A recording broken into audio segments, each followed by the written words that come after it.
Mucaa kanatu jidduutti na haasofsiise. Abirish mucaasaa fudhatee Heermillaa bira dhaqee har'aa Heermillaa jedhanii Luuluu jedhanii Abirish jedhanii wajjin fataa jedhanii mana tokko buluu jechuudha. Abirish ani algarran bulu asuma lafa kana naafi as lafa rafuun jaaladha jedhee kinooti kaan jaartin isaa lammaffaa shiqirqir gootee mucaasaa Luuluu jaalattee haala gaariin simattee gammaddee akkanatti ankabaakabdee way guudi ani sababa tokko malee Abirishii fi Heermillaa waliinan jaaladha. Dhugaa rabbi garuu mucaan saatii kana Abirish faana ta'uu hin qabu. Sharri achi yaannaan inni immoo irratti yaade. Dhugaa dubbachuuf waan hin taane namarratti iyyaadina. Tonkoliin sun sinkaleessa kolkolfitanii waa irratti yaaduu kaatan.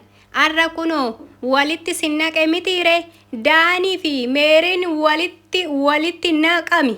Walloli walitti namni Ruutaan booy ofuma walitti dacha'anii wal fixan. Dhugaa dubbachuuf viidiyoo isaanillee boodan fida.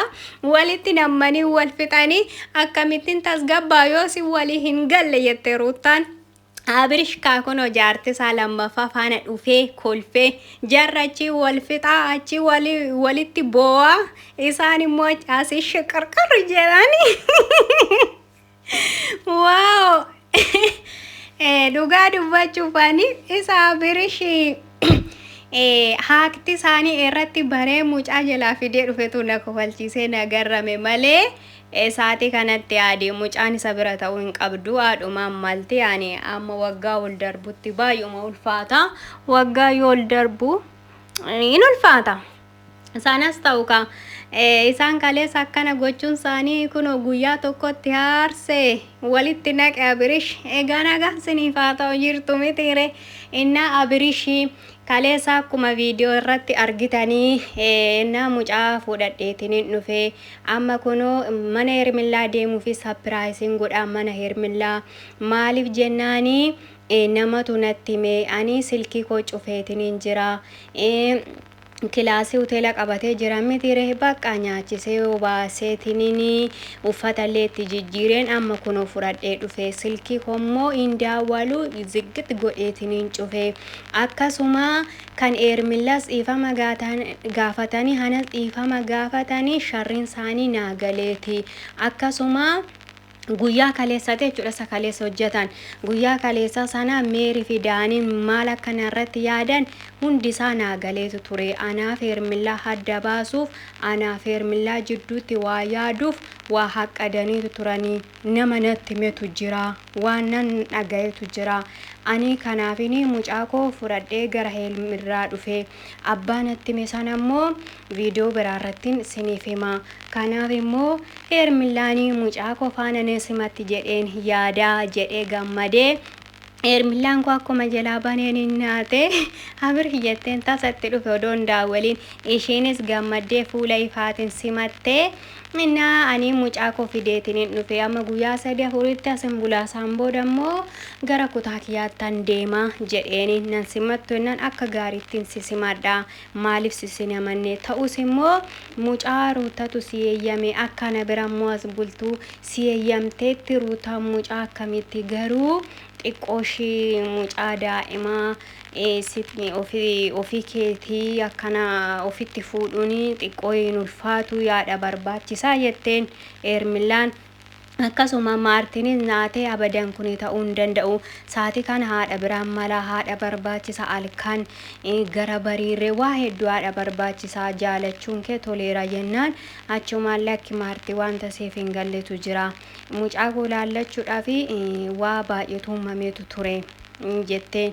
jedheen Abirish achumaan Heermillaanis eeyyanii Maartiin mucaa salaallachuuf Daanii Meerii wantin goone hin jiru jennaan Maartiin karaa seeramee laallachuu hin danda'a jedheen. Dhuguma karaa seeraa torbee tokkotti eeyyamaa guyyaa sanbataas ta'u guyyaa kamis ganama fudhatee galgala obbira oolchee galgala haadhatti deebisaa jechuudha. Inna akkasitti hin danda'ama itti Maartiin hin jaalanne isa mucaan Abirish fidee dhufe. Achumaan immoo eenyu maqaan shatii na simatteeree bakka itti gammadduu taateeree jedhee Abirish deddeebisee gaafate abadan rakkoon tokko hin jiru. Waan nan barbaachisu hundumayyuu nan godhaaf daayiparii nyaata wanta hedduu gochuu nan danda'a jechuun daa'ima kee akkas jaaladhu ittiin jaaladhee kunuunsa isaaf hin yaadda'in rakkoo hin qabu jetteen Ermilaan innis gammadee guddaa galatoom gizee kanatti ati anaaf waan guddaadha. Oolmaa hedduu naa oolteetu jirta baay'ee galatoomi fuula ifaan akka kanaatti na simachuu keetiif jedhee Abirish gizee meeqa harka dhungatee galateeffate gizee meeqarra deddeebi'ee waan na simatteef galatoomi jedheen. Inna Maarti Ermilaan gara ta'e deemuudhaafi inna Maartiin isaan booda biraa deemte gara ta'e naqa jettee biraa deemte isaan kun lamaan walitti hafanii kanaafiyyuu inna kaarraa viidiyoo wayii eenyu maqaan isaa Tsiggeedhaanii Abirish jedhanii hojjetanii turan. Oddoo sanatti dhagee namicha sanatti itti hime ta'uu oddoo sanatti dhagee Ermilaatti himate kanaafiyyuu sharrii isaa yaadanii anas dhiifama gaafatanii sis dhiifama gaafatanii sharrii wayii anaas jidduutti yaadaniitu jiru waan ta'e karoorsaniitu jiru kanaafan dhagee kanaafanii zimu madhanii mucaa koo fudhadhee dhufe Ermi jedheetitti himate eeyyani naagalee jira isaan immoo waan nagaa hojjetu jetteetu yaaddaa jechuun xiqqoo ishee mucaanaan irraa fagaachuun xiqquma keessi koo garuurree badaa gammadaa miti ta'us abbaadha waan ta'eef homaa rakkoon hin jiru waan na barbaachisu kamiyyuu nan godhaafi asiyyuu jiraadhu jetteet Ermilaan koo jajjabeessite rakkoo si waliin dhufu kamiyyuu ani nan simadha akkasuma immoo haala ati keessa jirtu kamiiniyyuu ani baay'een si hubadha.